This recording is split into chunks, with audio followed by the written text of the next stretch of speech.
Hello, everyone. Roland the Builder back again. I have a special guest today here. My friend and partner. We've been done a couple of works in the past. Andy Rotado. Let me introduce you guys. He's a great person, a real estate agent, and I think he can talk better about himself. So please, could you reintroduce yourself for us and a little background? Thank Sure. you. Hi, Roland. Thank you for having me on your podcast today. As you mentioned, my name is Andy Daro. I've been a real estate agent between New York and Miami for 12 years. I have a team now of 9 agents at Compass. And recently as well, I've been elected commissioner of North Bay Village. Congratulations. Thank you. I heard this news. I was actually pretty surprised. I was like, that's great. I have a friend who's actually been, I'm watching his success. He started as a real estate agent, like, I'm not sure how long, but since I know you like 7, 8 years, I've Yeah, been it's knowing been a real while. estate and Yeah. I just see his portfolio growing. And then I know you work in another project in North Bay Village as well. I saw you guys listed a larger land next to the ocean. Could Yeah. you tell me about that project a little bit? Sure. I've always considered myself an ambassador for North Bay Village. I think that's how I fell into this role. I wasn't, looking to get into the local government role, but because I've always advocated for North Bay Village, I've always been saying, what a value this is, what a amazing place it is to live in Miami. We like to call it the heart of the Bay, centrally Yeah. located. So I think, the mayor at the time and the other commissioners kind of caught on when there was an opening seat. They asked me if I was interested, which I was. So, then I did get elected. It's a 4-year term. I'm serving my 2nd year. But on the real estate, yeah, absolutely. My day profession is I'm still a realtor. We still sell luxury properties. North Bay Village is a specialty of mine. I'm definitely an expert in the area. So I think that kind of helps. Of course, it helps. Being an expert in the area when you're dealing with investors who are looking to make investments into the city. So I should listen to you 5 years ago when you said buy an apartment. You should have absolutely listened in to your me. building, In North Bay. and I didn't. Yeah, prices in North Bay Village, but all of Miami. I think if you purchased 5 years ago, the city has done exceptionally well. Yeah. Especially, it was spurred in the pandemic. The prices have doubled in some cases. Yeah. So it's been. We could be neighbors today if I would listen to you back then. But It's not too late. it's not too late. It's never I too think late. there's still a lot of opportunity in North Bay Village when you compare it to neighborhoods like Brickell, South Beach. You're still selling at a fraction of the cost. And now we have a whole list of new developments coming in. Pagani, Continuum, Actually, Shoma, Pagani related. is going to be next to you guys, right? Going to have Pagani right next to us. They're building 70 residences. It's actually the first branded project in North Bay Village. So I find this exciting. We're probably going to have a lot of Pagani sport cars zipping down West Drive. But we have some speed bumps to You have to. keep That's what I want to say. You pedestrian have to friendly. fix those bumps because too high. Yeah, we'll deal with that when the time comes. A lot of these projects they're announced and have started their pre-sales, but there's still, I think it's still a good 3-4 years away before we see the skyline of North Bay Village change. What about the big land next to the restaurant, close to by the ocean? You just listed the land. The land is something we have under contract next to the Benihana. I think is the one you're referring to. Yeah, Benihana next to It's Benihana. zoned to be 148 residences, so it will be another luxury condo coming to North Bay Village. Plans are still private and undisclosed on this at the moment, so we can say that. But will be another. We have about 10 projects in total coming to North Bay Village. I know in North Bay Village and that area in the beach, you have a high limit. I know you have a building close to the bridge, by the way, which is close to 20-something store. That's right. What's gonna be the limit on this new development? The building code allows for 32 stories, so about 320 feet. This is the maximum that you can build without, there is always the option for variances and allowances to go higher, which the people who actually own the Channel 7 news station, if you're driving by North Bay Village, they're the largest landowners in North Bay Village. They have about 11 acres. And because of this, they were allowed a special land area planning, which is going to actually allow them to go 65 stories. Oh. So we're going to have a Brickell-like tower. I think, it might be a one-off. We're pretty firm on sticking to the 32 limit. A lot of residents in the village are sensitive to this. It's a mixed bag. You have a lot of people who don't like the development. They want to keep it like a village feel, which I definitely understand. But I think the development is inevitable and will ultimately be a great thing for the city. Let me ask you a question about North Bay Village. North Bay Village is, I know it starts from the bridge from the Biscayne area, and when it's going to end it up, it's going down to the beach, because I heard, I'm not sure if it's still North Bay Village, right? You go down to the beach. North Bay Village is 3 islands. It's 1 square mile between, as you're saying, Biscayne on the Miami side and where you hit Normandy and Miami Beach. But it's 1 square mile. We like to call it the heart of the bay. It's centrally located. I mean, you can't get more central in Miami. You're 15 minutes to downtown, 15 to South Beach, 15 to Aventura, 15 to the Sunny Isles. So it really is a great location to get anywhere in Miami. The reason why I asked, because I was called for a project to bidding on finish works, and I heard the Collins Avenue on the beach, between the 79 to the 90th, they're gonna take this whole block down, and they're putting 2 Russian investors. They're putting 2 towers.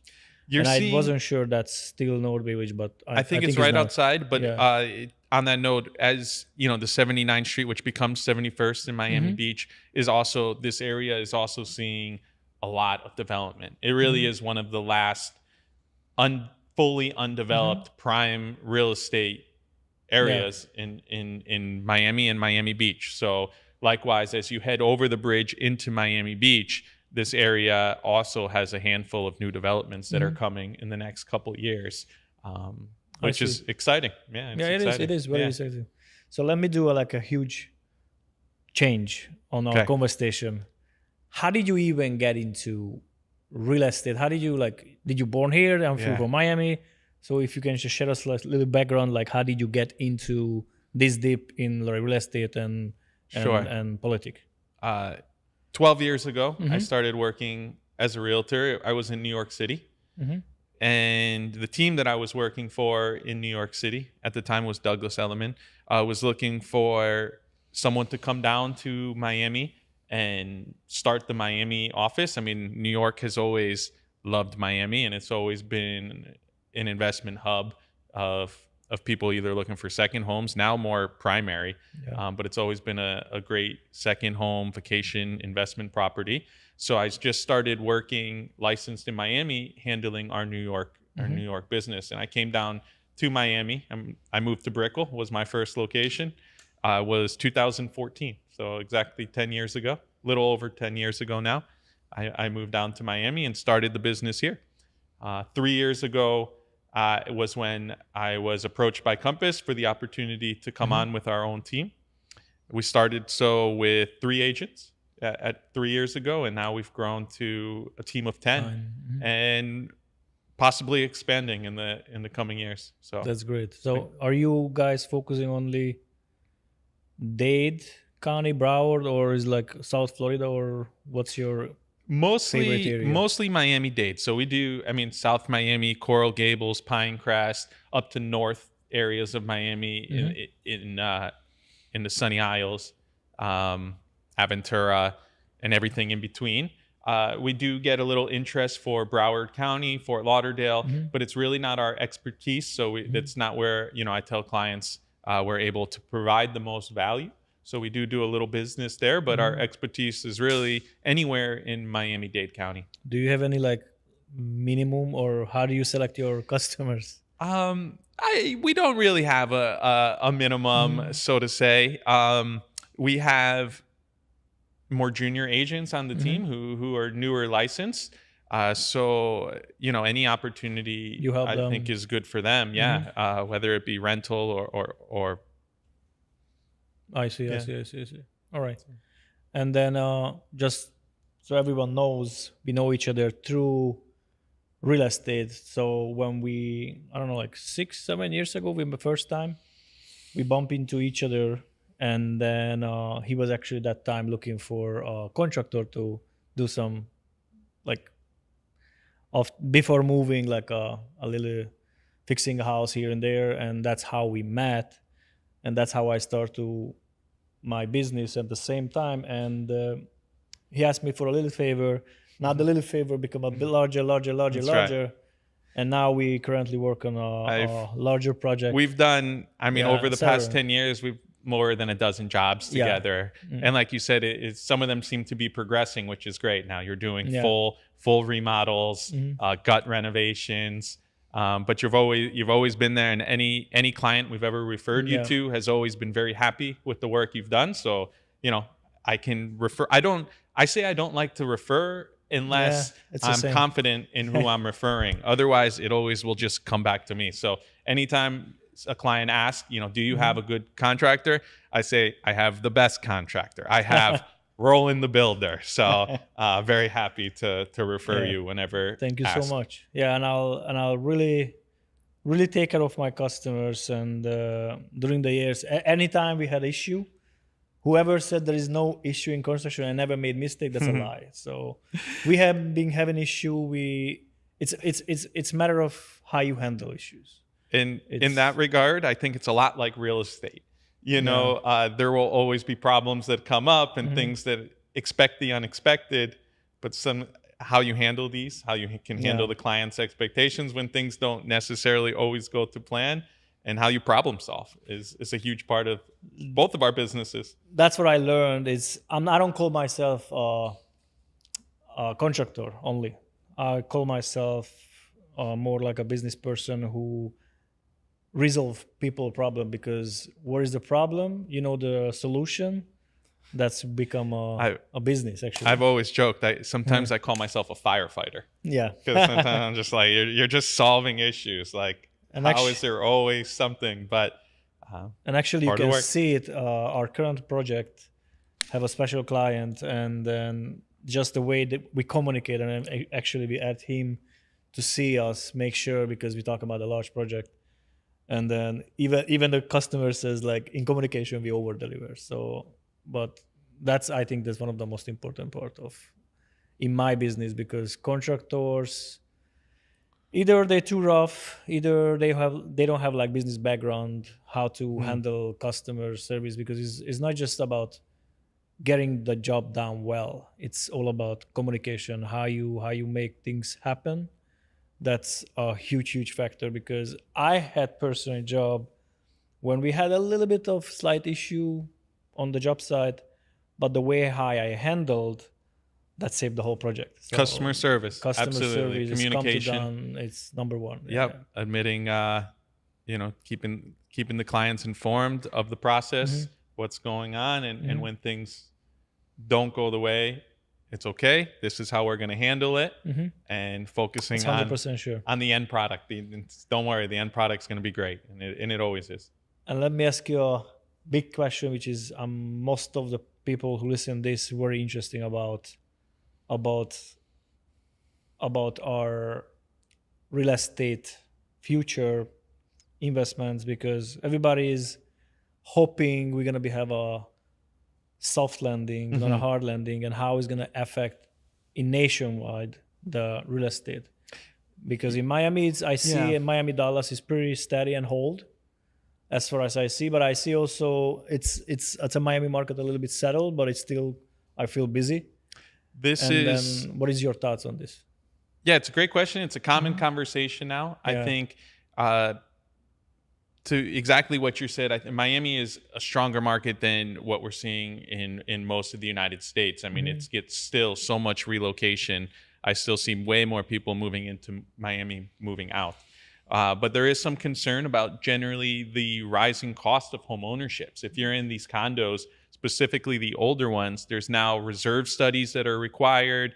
It's forcing larger assessments. It's forcing condominiums to keep a larger balance in their bank account and reserve account. So this is ultimately passed right on to the condo owners and is making the cost of home ownership much higher. So there is a lot of concern that this is going to cause a lot of sales or prices to come down. And, people like to use the word crash. I don't think we're going to see anything of a crash. I just think, like we were saying, the demand for Miami is still too strong. It's not domestic, but you're always international as well. So there's constantly new people, if the opportunities to buy come up, they want to be here.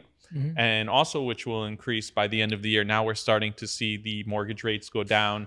I think the Federal Reserve has expressed that they are going to lower interest rates this year. So hopefully we see that. That should bring more buyers into the table to the table. So ultimately, no, I see Miami as a city of the future. I think now is a good buying opportunity because I think there is some negotiability, especially in the condo market, with the uncertainty of what is our HOA going to look like next year. That allows for some buying opportunity now. But whenever you look on a graph long term, call it 3, 4, 5, they say the best time to purchase was always 5 years ago. Yeah, they always said that. You look up 5 years ago, you're up. So it just depends how long you want to stress out the influencer graph. Miami become like a very a hype city, like a super hype. So you can see in social media everywhere, like a lot of influencer, a lot of people moving to Miami, which is coming with a lot of influential money, Bitcoin. In your area, did you have ever met or someone purchased with Bitcoin or cryptocurrency, or there is request? I've had conversations about doing deals with Bitcoin. I've never actually had a successful transaction, but I have had sellers that say we're willing to accept it. I've had buyers that have tried to make deals in cryptocurrency. I've had buyers try to make deals in cryptocurrency though of it's this new unicorn or whatever it might be. And so no, I'm not taking that. But Bitcoin, Ethereum, I think the major reputable tokens are now definitely a real currency that a lot of people are going to consider. You have countries, you have countries that have accepted and acknowledged this as currency. You have candidates now running that are saying that they would support it as well. So they support all in, and also BlackRock put it in a portfolio. Exactly. So you have JP Morgan. I mean, you have large companies like BlackRock, JP Morgan, who have invested. JP Morgan actually 2 weeks ago said they're gonna offering them clients as part of them portfolio. So I haven't done my first deal in cryptocurrency yet. We did it. Remember, like 2 years ago, you sent me.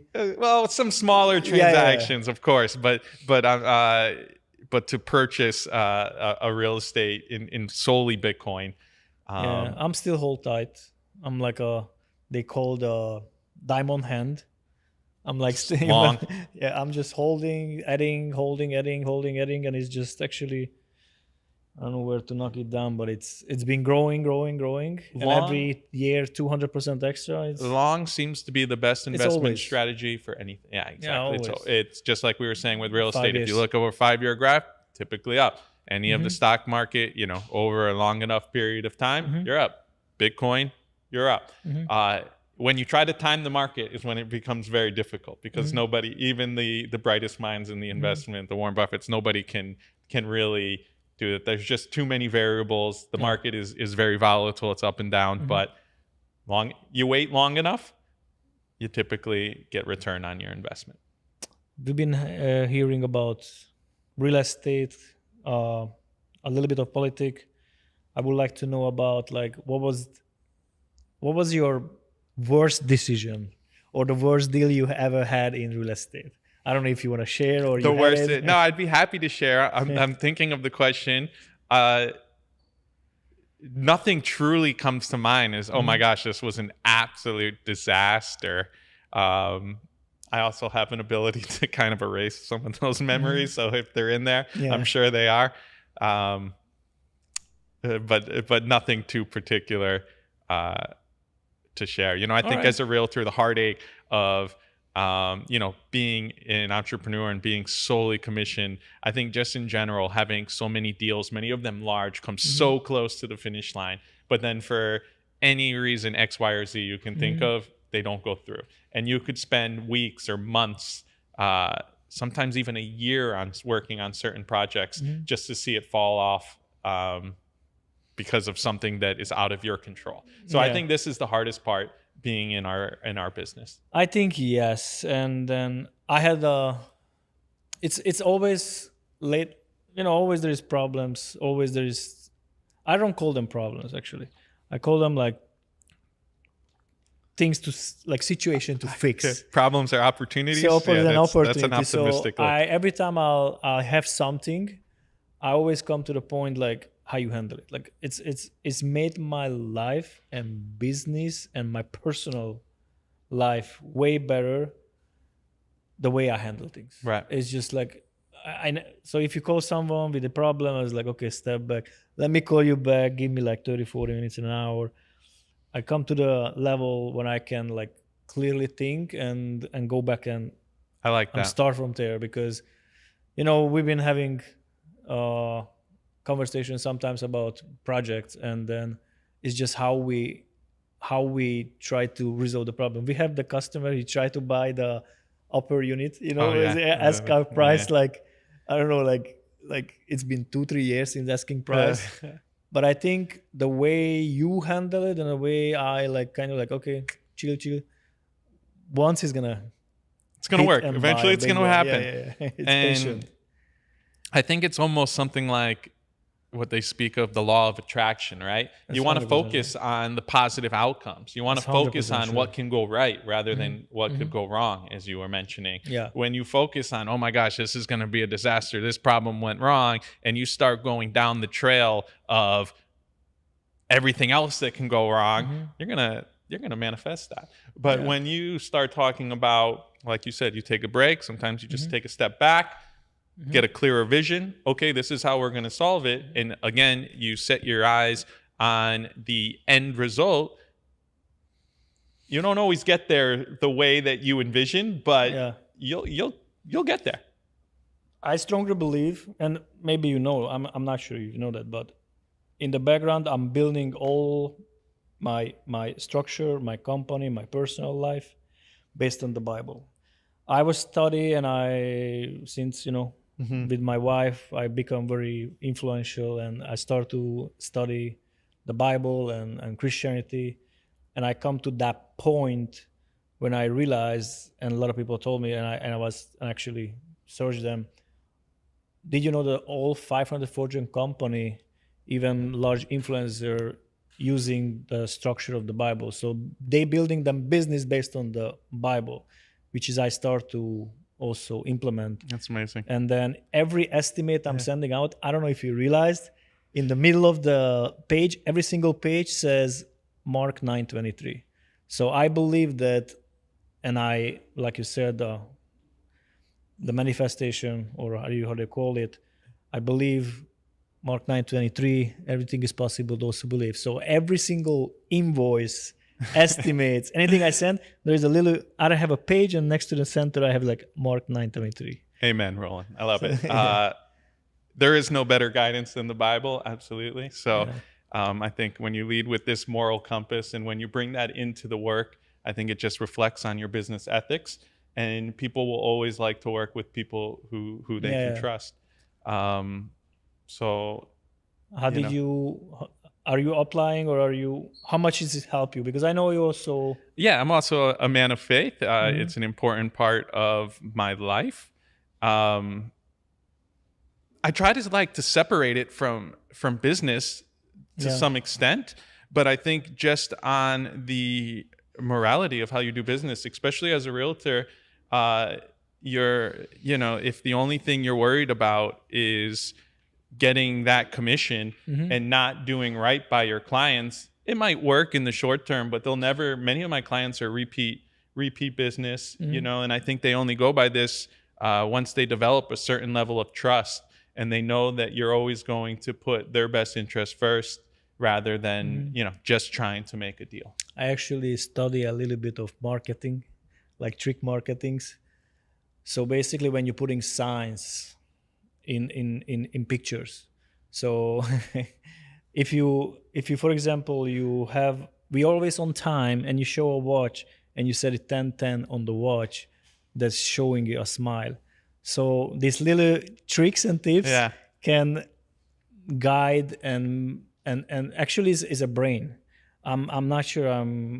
I can Google up what's the name of that type of marketing, but I'm using this marketing strategy also because it's I'm not trying to influence anyone, but the way you present things, that's matter a lot. So I'm using these little marketing strategies, but in deep down is go down to me for the Bible. And then even I had a person who's been my advisor, Dr. Michel. He is not a pastor, but he's a messenger. And then been years, I'm getting all the messages, and in the beginning it was very hard to believe, like, but I see like first year, second year, third year, 4 years, everything line up. So I come to that point when I start to structuring this in my business, and now I truly believe whoever is, I'm not putting out in my business to people know it, like a customers, because as you are like a politician, real estate, you cannot influence people and tell them like, oh, I believe in this and this and this, because you're gonna get conflict. Right. But inside my company, I'm usually asking people if they're Christian, and we have a Christian principality, what we follow through. And then if you like it, like it. If you I not. think it's first of all, I think it's a great thing, and I think the Bible would say that we're supposed to share it with our neighbors. Yes. But also in the form of business, I think it can almost be known by the way that you conduct yourself and the way that you handle your business and your life, that others will see, hopefully. You want to, they know. Yeah, exactly. You want to live know. as a godly man and always be trying to help and sincere. And I mean, those are personalities and characteristics that are invaluable, and That's great. whether it be in entrepreneurship or just life, those are the people that I would want to be around and I would want to work with. Yeah, of course. That's those are the basic principles I'm applying in my daily life and business, pretty much. Then you can't lose. No, pretty much not. Then you can't. It's also teach me how to handle things, how to manage things. But that's the main purpose of the whole things. Yeah, there's plenty of stories of overcoming obstacles and struggles. Just like we were mentioning in business, it's always, nothing's easy, but it's endurance and faith, and you get through. And that, the end is with that vision is usually the promised land. Based on this, you believe in God so much and you believe in manifestation. Let me ask you a confidential question. I don't know if you want to answer. Okay. As a commissioner, are you planning after the 2 more years, a potential running for Miami mayor or something like that? What's your future? Tough question. Plans? I would. If you don't want to answer it, no, of course. I first of all, I would be honored to be in any consideration for running for anything above the local commission office that I'm in now. I do always have this belief that politics could be used for good, and if I can play some role in that, then I don't think there would be a higher purpose than doing that. But for right now, I'm very happy with where I am. I still have another 2.5 years on my local government role. I want to see that I can prove that I can get some things done within North Bay Village that are on my agenda, and have a resume of success within the government sector. But in the meantime, it is a public service role, and I pay my bills through being real estate. So the majority of my time and my priority is still with my real estate team at Compass, and growing our business. I never know, but is it there is no conflict in interest. So There you can can, be. but yeah, it can be. But Yeah, there definitely can be, and this is conversations that often within our government and outside, I have to address with people, especially when we're working on development deals. If I can, I'm never promising anybody any type of variances or you can build 1,000 units here. No, I no, mean of that we course. have. If I sell something, but we have our building code and everything is kosher into building code into plan, there's no conflict. I mean, it's I still have to act as my day job, and my day job is to sell real estate, whether it be in South Miami or my Yeah. commission district of North Bay Village. And I think we touched on it a little bit earlier, but New York is my base. Being in Connecticut, I went to school in New York. That was my initial work. But the team that I was working for in New York at the time was looking for someone to come run our Miami office. So that speared the New York to Miami switch. But I had always wanted to be in South Florida. I mean, from the time we were young, this is where our family vacationed. I mean, I always saw this as a better life. Are you planning to stay here? Oh yeah, Miami's home. I mean, this is where else would you want to be? I had coffee and watched dolphins on my balcony this morning. I mean, it's like it's 10 years and I'm like, is this real life? I mean, is this like, and it's such a blessing. I mean, the opportunity to live in Miami is. It's feel like we are in the vacation zone. It's absolutely. Yeah, I mean, you do live where a lot of the other world desires to vacation. And what would you, if I want to invest, buy a land out of Miami? What would you recommend? Where would you buy a land? Well, I'm always partial to North Bay Village, but no, I mean, I'm saying out of the state, out of the city. Where do I see opportunities? I mean, typically as you go further north in Florida, northwest. I mean, as you move away from Miami, typically, I mean, Miami is the epicenter. So I still think all these, I think Florida in general has experienced a boom. I'm not a novice in all markets, as I mentioned earlier. I mean, Miami-Dade is my expertise. But if you're looking for some more developing neighborhoods, yeah, I would think Broward is a great option. The reason why I'm asking, because I'm really missing the mountains and mountains, rivers. I mean, we have a ocean here with dolphins. Yeah. But I'm really planning to buy a land out of Florida. Yep. Georgia area or some upper development. So I'm really planning. I'm looking for actually searching some lands, and I know you've made some search. Yeah, we've connected. That's what I'm like. Okay, I connected on this in the past. What I've seen a lot of people that have been displaced recently from Miami, because Miami's become a very expensive place to live. They've gone to the Blue Ridge area, North Carolina, South Carolina, Georgia, Tennessee. A lot of friends, they were, their 2 bedrooms were $8,000 a month, and they're like, this has become crazy. I can't keep up with this rent. They end up going to purchase, an acre, a new house, $300,000-$400,000 in Tennessee. It's I mean, there are great options like that out there. And too, you said, I mean, the nature and the mountains is also beautiful. It's a close second to the ocean. Do you have and any South Beach land or no? Yes, I recently this year we acquired 6 acres in Asheville, and I'm looking to start some development there. This is I would love to do it in Miami, but I'm also priced out of this developing anything in this market. Yeah, here is a different. It's totally we're looking to build some log cabins in the mountains of Asheville. Hopefully keep one for myself. So this is new. You probably have more experience in this than me, but I've always just been on the transactional sales side, but this is the first point to lead it as kind of a ground up development. I'm excited for this next chapter in my career. You mentioned, I didn't hear well.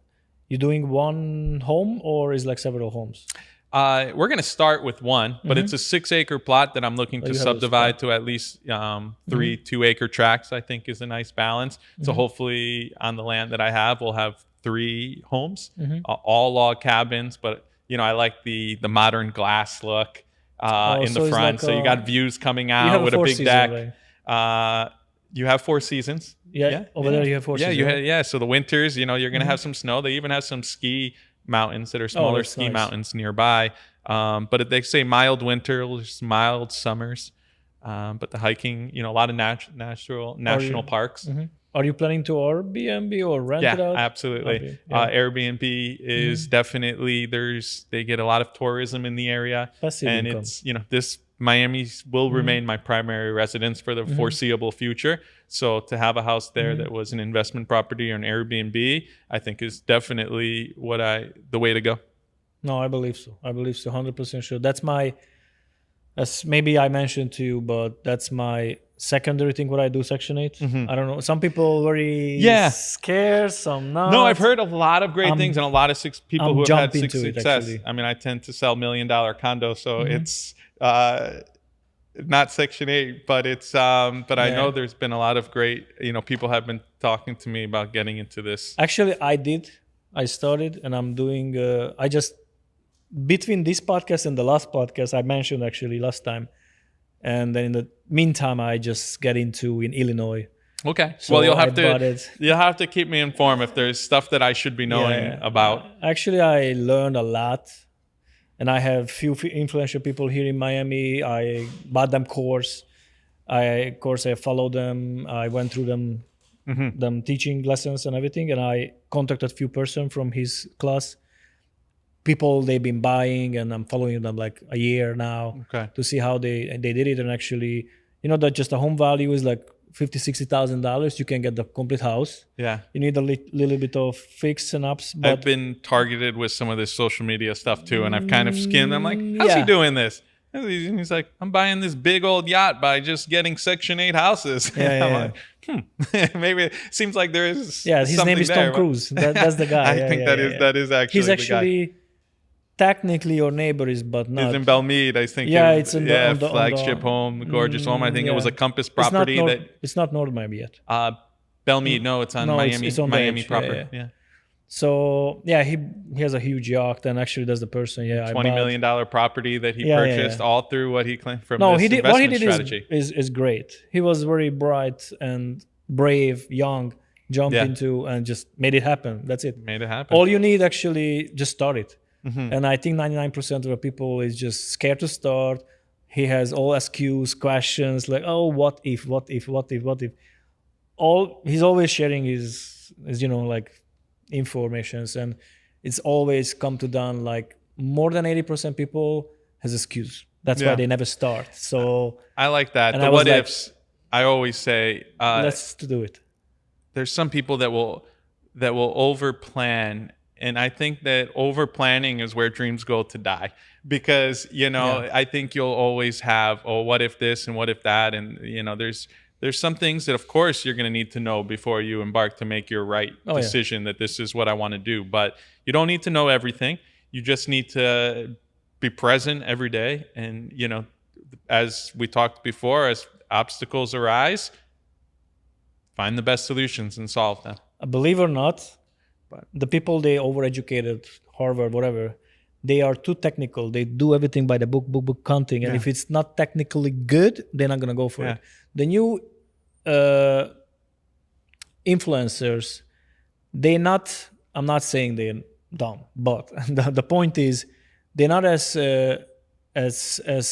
they're not making bad decision by book. They're kind of like a hustlers. So when you hustler, you just jump on it, start it. That's why the ratio is way higher, and they become more successful because they're not going by the book. They're going by I don't know if I should be sharing this, but I make a lot of important decisions off of intuition. And I'm more of the type that does your gut say this is right and I want to go in this direction, then go in it. I rather than a full formula process, because there's always the uncalculables. Like you can never calculate everything. So when you're too by the book, or you need everything spelled out, or doing the result is that often you'll never do nothing, and nothing is safe sometimes, and sometimes that's maybe the best decision, but. If you're really looking to experience and growth, you're going to have to take risk and you're going to have to take action. 100% sure. In my life, actually, really, really impacted the way who's your partner, because I was different type of person. Yeah. So I was going out party, and I didn't believe in like the importance of family and Right. relationship. I mean, I know it, but it was more important stuff back then. Sure. So I just want to know like how impacted your life to be actually, congratulations, to be a dad just recently, and Thank you. then my relationship with my wife is just, we took to the next level, and then it's impacted my business so much. Just who is your person next to you? Yeah, your wife is your partner in life. I mean, you essentially are one team, and that's the way that we look at it. We make a great team because she does so many things well that I don't do. I mean, for instance, Same here. I can barely make a bowl of cereal. I mean, I'm like inept in the kitchen. And she wonderful. And now, of course, the biggest blessing is we get to raise a son, and she's been an awesome mother so far. What else? Not much else we can ask for. We just had our 6-year wedding anniversary. So just lately. yeah, last week. So we just celebrated our 6 years.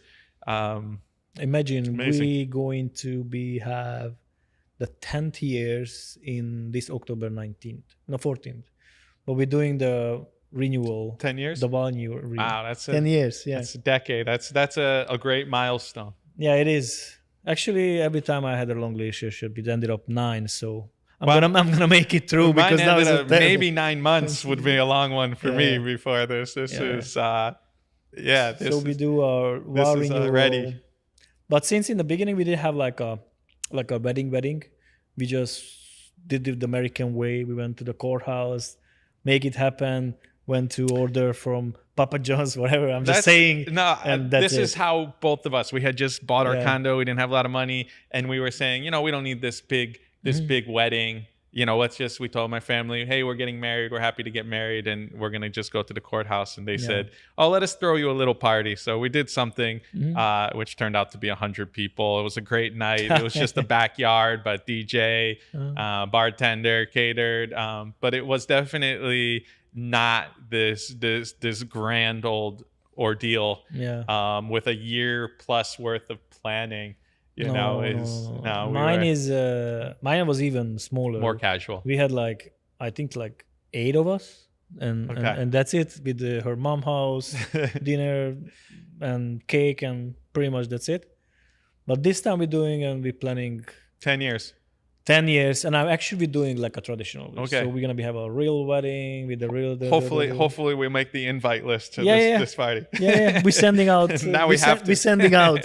We're sending out just this week. So cool. We look forward. Make sure you RSVP. We look forward to celebrating with you.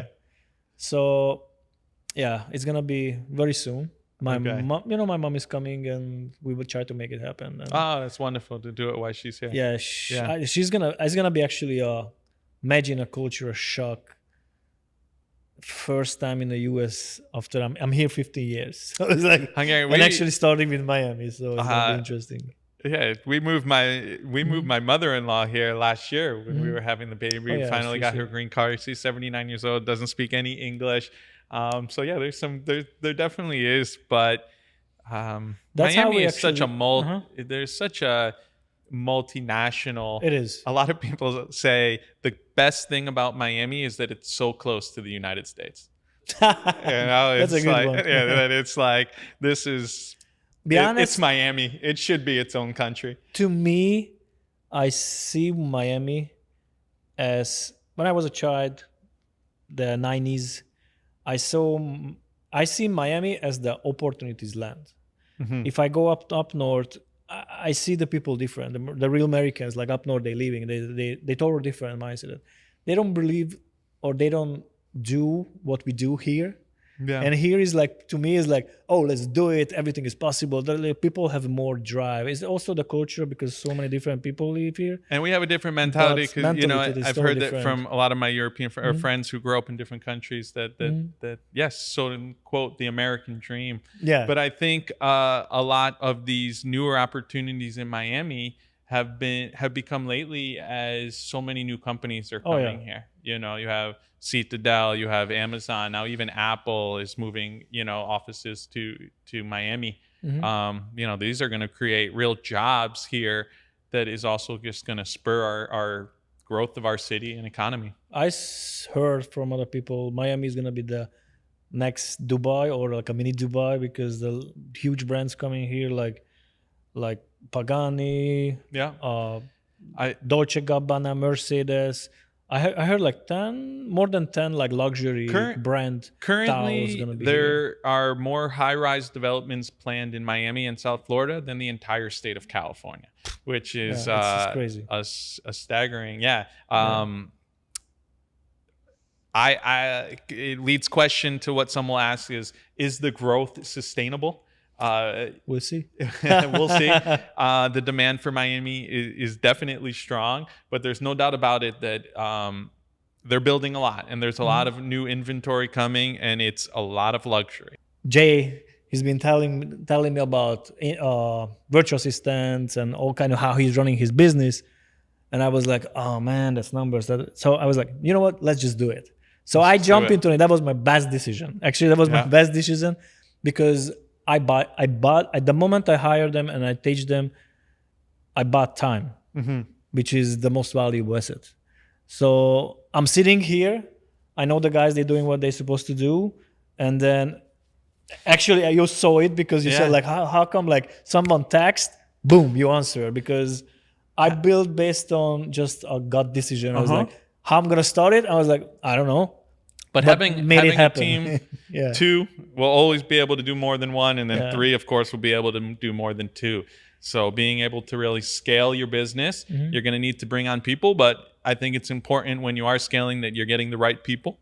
That's why I think has been my strongest suit of running the Daro team is the people that we brought on. I mean, we have excellent people. And I think you said the same. So lucky to work with everyone we're doing. Team is strong. And when the team is strong, you know, you'll exponentially be able to do more. All my success is not based on me. I'm part of it, the success. Yeah. But actually, you know, my team personally, actually, because you saw them one by one. Yeah, great. And they all stand behind me.